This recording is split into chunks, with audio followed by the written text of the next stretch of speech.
Hello everyone, இன்னைக்கு 10th Physics Unit 3 Answer in Briefல 7th question பார்க்க போறோம். What is coefficient of real expansion அப்படின்னு கேக்குறாங்க.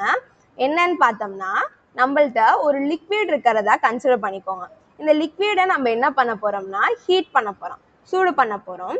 அப்போ இந்த லிக்விடோட டெம்பரேச்சர் இருக்குல்ல, அந்த டெம்பரேச்சர் என்ன ஆகும், நமக்கு ஹீட் பண்றப்ப இன்க்ரீஸ் ஆகும்.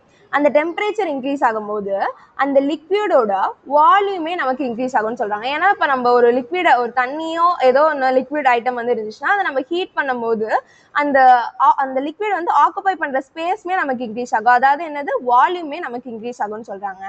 இதுதான் வந்து கோஎஃபிஷியன்ட் ஆஃப் லீனியர் எக்ஸ்பான்ஷன்லையும் சொல்ல வராங்க. இப்போ நம்ம ஹீட் பண்றதுக்கு முன்னாடி அந்த லிக்விட் வந்து இனிஷியலா ஒரு வால்யூம்ல இருக்கும், கரெக்டா? ஸோ இனிஷியல் வால்யூம்ல வந்து அது இருக்கு. நம்ம இப்போ என்ன பண்றோம்னா அந்த லிக்விடை 1 டிகிரிக்கு நம்ம ஹீட் பண்ணுறோம். அந்த 1 டிகிரிக்கு ஹீட் பண்ணும்போது இந்த வால்யூம் வந்து என்ன ஆகும், இன்க்ரீஸ் ஆகுமா?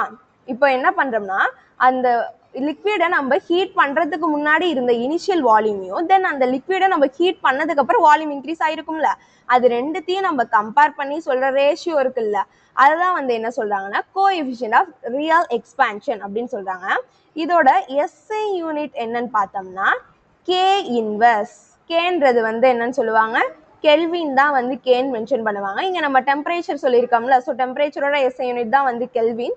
ஸோ இதோட எஸ்ஐ யூனிட் வந்து என்ன சொல்றாங்கன்னா கெல்வின் இன்வர்ஸ். ஓகேவா? என்ன ஓவராலாக என்ன சொல்றாங்கன்னு பார்த்துருவோமா?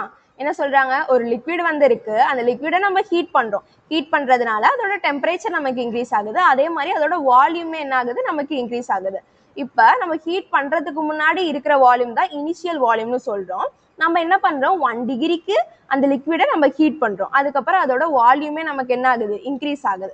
ஸோ அந்த இன்க்ரீஸ் ஆன வால்யூமையும் இனிஷியலா இருந்த வால்யூமையும் நம்ம கம்பேர் பண்ணி சொல்ற ரேஷியோ இருக்குல்ல, அதுதான் கோஎஃபிஷியன்ட் ஆஃப் ரியல் எக்ஸ்பான்ஷன். இதோட எஸ்ஐ யூனிட் கெல்வின் இன்வர்ஸ். அவ்வளவுதான் இந்த கான்செப்ட். தேங்க்யூ.